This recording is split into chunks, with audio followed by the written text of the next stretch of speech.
شہزادی اور بلی کی کہانی۔ شاہی باورچی کا بیٹا شیر افغن ہانپتا ہوا آیا۔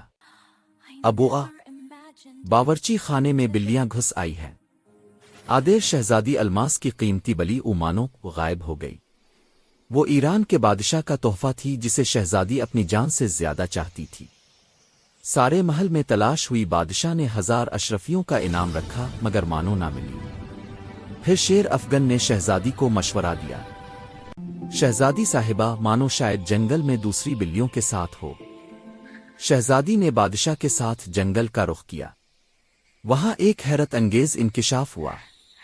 مانو جنگل کے ایک میدان میں کھیل رہی تھی اور اس کے ساتھ 4 خوبصورت بچے تھے۔ مانو ماں بن چکی تھی۔ شہزادی کا دل بھر آیا۔ اسے اپنے استاد کی نصیحت یاد آئی، جانوروں کو قید کرنا اچھی بات نہیں۔ شہزادی نے فیصلہ کیا، مانو اپنے بچوں کے ساتھ اسی جنگل میں رہے گی۔